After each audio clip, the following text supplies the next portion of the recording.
So now we're going to see a very, very quick, brief example of exponential decay. And we'll use Cookie Monster again. I'm not going to draw all the pictures. Let's say we've filled the whole plate with cookies. Cookies everywhere. There's 100 cookies on the plate. Wow. Somebody finally realized it's a horrible idea to let Cookie Monster eat all these cookies himself, so we're going to take some away. And here's the rule that we're going to use. Every 2 minutes, remove half of the cookies on the plate. That's our rule. And using this rule, we will simulate or create an example of exponential decay, a negative exponential function.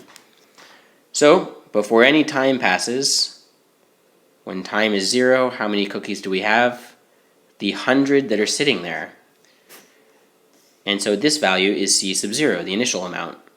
After 2 minutes, we take away half of the cookies, we take away 50.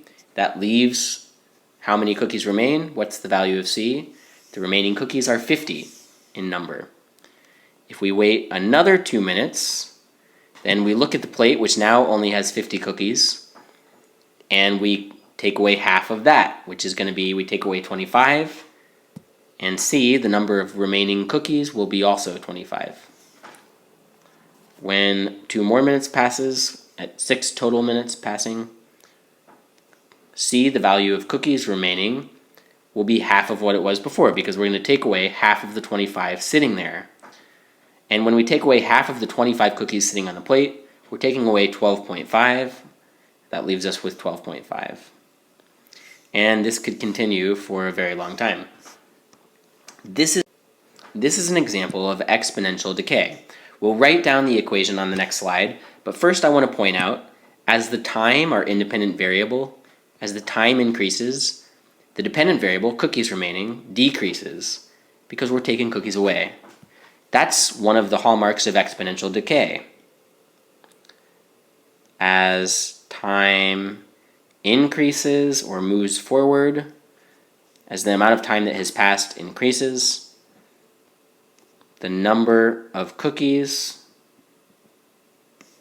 decreases. And look,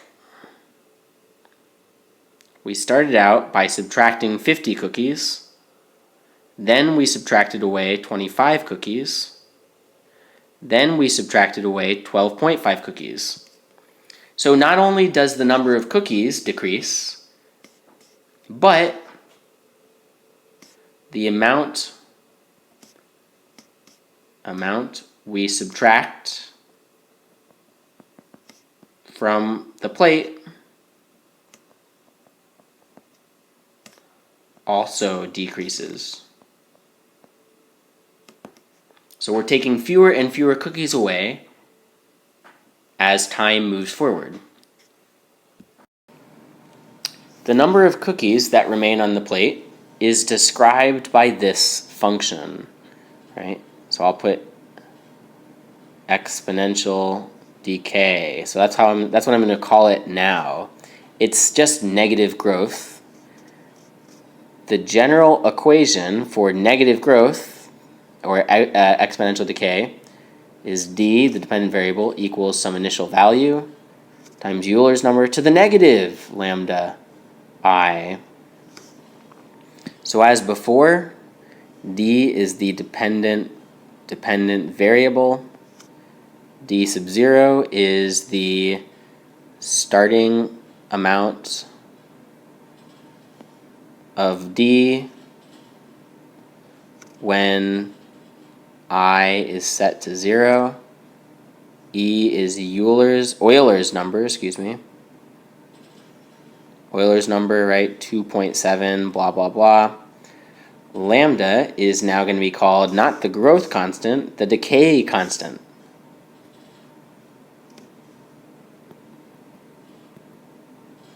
The decay constant, and I is the independent variable. The decay constant. Can you read that at all? decay constant.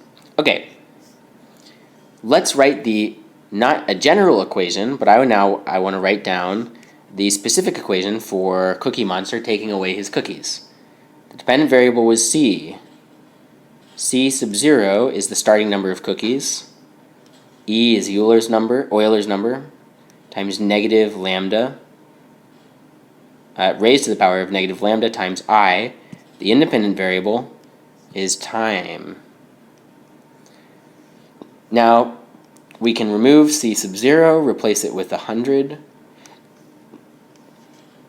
e to the negative lambda times time. Lambda in this case, and again, lambda measures how quickly we take away cookies, and specifically it measures that we subtract 50%. How often does this happen? 2 minutes, every 2 minutes. We subtract 50% of what remains. And what's the value of lambda under these circumstances? I'm just going to give it to you, don't worry about calculating it. Lambda rounds up to about 0.35 minutes to the negative 1, or 1 over minutes. That's the unit. And now what I'm going to do, and so that represents how quickly the cookies decay, how quickly we're losing cookies from the plate.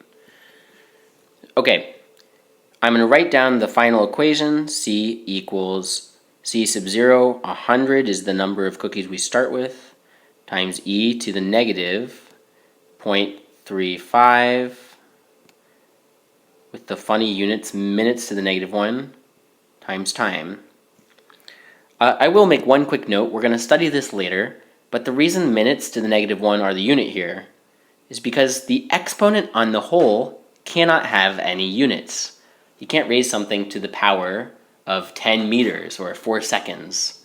You can't have any units in an exponent on the whole. So if time has unit of minutes, in this case, then lambda will have units of minutes to the negative 1, so that the units cancel with those of time. And this equation is our function between c, the number of cookies that remain, that's what c is, how many cookies are left on the plate, and time, how much time has passed. And it's the function under the circumstances that we take away 50% of the cookies every 2 minutes. Or it's the circumstance where the decay constant is 0.35 minutes to the negative 1.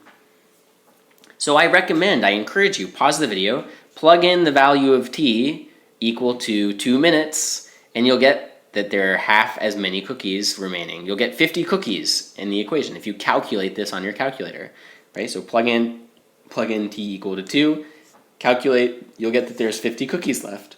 If you plug in t equal to 4 minutes and you calculate on your calculator that equation with 4 minutes there, then you will get how many cookies remain. You'll calculate 25. If you do 6 here, plug in a 6 here and calculate, you'll get 12.5 cookies left.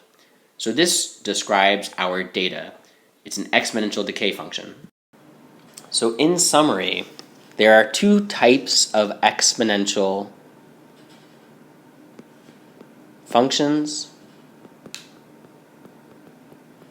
And here I'm going to start using the names that they're actually conventionally called. There's growth, which is positive, a positive exponential function. And then there's decay, which is a negative exponential function. The exponential growth equation, is d, the dependent variable, equals some starting amount of the dependent variable times Euler's number to the positive lambda I. The decay equation, or the negative exponential function, is d sub 0. I'll start it from the beginning. D, the dependent variable, equals d sub 0, a starting amount, times e, Euler's number, to the power of negative the decay constant, times the independent variable. And in both of these equations, d sub 0, e, and lambda are constants. They remain the same. They remain the same in that physical situation, even while values of d and I change. So, in growth or positive exponential functions, d increases, grows as I increases. On the other hand, in decay, d decreases, or as we say, it decays exponentially as your independent variable increases. And we saw that with Cookie Monster. Cookie Monster gained more cookies in the first situation where we had positive growth, positive exponential function. Cookie Monster lost cookies. The dependent variable, number of cookies, decreased as we passed forward in time, as time increased. So this is a nice summary of what we've learned about exponential functions.